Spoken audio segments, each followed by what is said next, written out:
Você sabe quais situações no ambiente de trabalho configuram o assédio moral? Conhece alguém que já sofreu ou sofre esse tipo de violência? De acordo com o levantamento publicado no segundo semestre de 2020 pelo Instituto de Pesquisa Risco Comportamental, o IPRC, mais da metade dos profissionais praticam ou toleram o assédio moral no ambiente de trabalho. Eu fui abusado.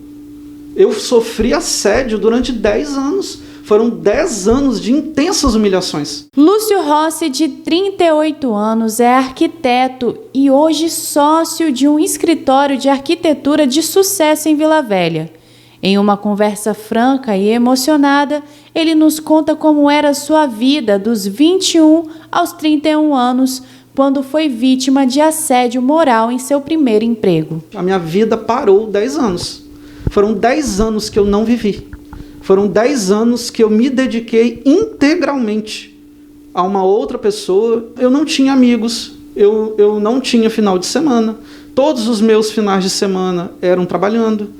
Era sempre elaborando algum tipo de trabalho extra. A pessoa que cometia este crime de assédio era proprietária do escritório de arquitetura em que ele trabalhava. Essa pessoa gritava, só chamava o nome da gente aos berros.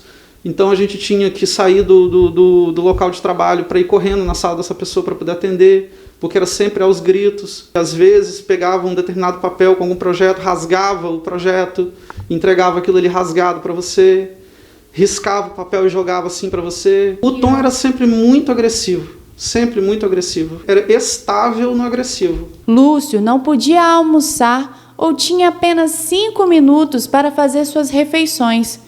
Levava trabalho para casa, trabalhava nos fins de semana sem ganhar hora extra. Muitas vezes eu trabalhava e fazia esse overboot de trabalho para receber um elogio. A situação de abuso, ela se tornou uma coisa tão drástica, tão complexa ali dentro, que eu já vivia de uma forma que eu precisava produzir alguma coisa para ser elogiado, para poder reduzir aquele nível de estresse, aquele nível de sofrimento, aquele nível de humilhação diária que eu passava. As humilhações que Lúcio sofria também eram relacionadas à sua origem social. Eu ouvia coisas do tipo que eu nasci sem sobrenome, que eu não nasci de família rica, que eu teria que estudar mais do que todos, porque eu já era uma pessoa que nasceu menos. Na categoria dos seres humanos,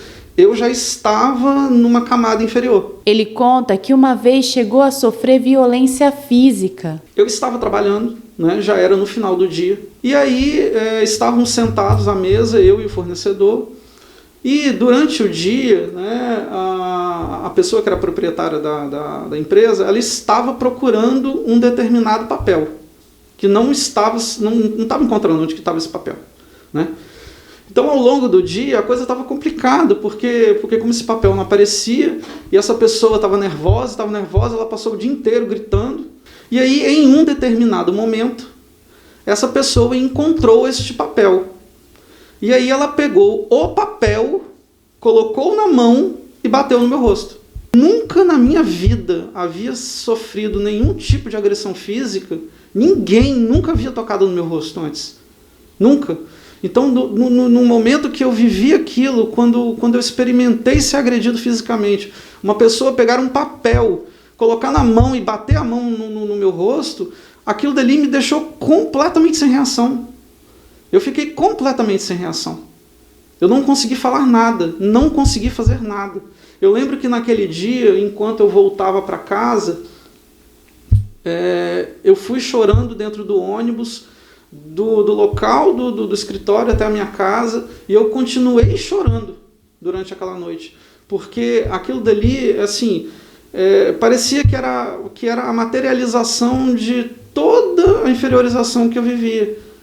Então parecia que a pessoa conseguiu sintetizar tudo aquilo que eu era menos quando ela colocou o papel na mão e bateu no meu rosto. Todo esse sofrimento o fez desenvolver anorexia nervosa. E isso, ao longo dos anos, foi ficando mais complicado. Então, fisicamente, eu desenvolvi um quadro de anorexia nervosa. Naquela época, eu era uma pessoa extremamente frágil. Hoje, o meu peso é em torno de 75 quilos. Naquela época, eu pesava 55 quilos. Eu era 20 quilos mais magro. Né? 1,76 m. Então, eu tinha um quadro de saúde que já era debilitado em função daquilo dali que eu vivia. E a quem você deve recorrer se estiver sendo vítima de assédio moral no trabalho? A advogada Flávia Marquezini explica. Você tem que buscar, primeiramente, o Departamento de Recursos Humanos, o RH da empresa. Se é uma empresa maior que tem um sistema de integridade, um departamento de compliance, por exemplo, ela deve ter um canal de denúncias, e esses canais de denúncias, pela legislação vigente, eles precisam garantir o anonimato.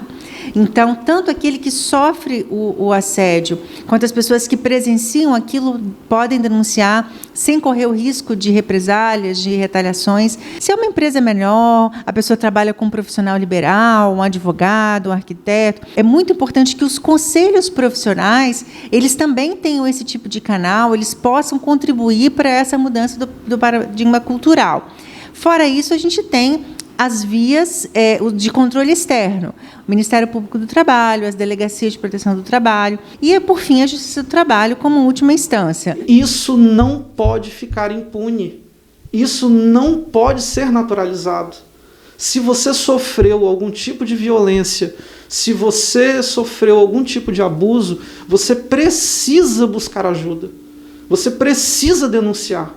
Você precisa dizer que aquilo não é normal, que aquilo dali não é correto e que pessoas que fazem abuso, elas precisam ser criminalizadas, elas precisam sofrer algum tipo de sanção, né? Elas não podem ficar impunes.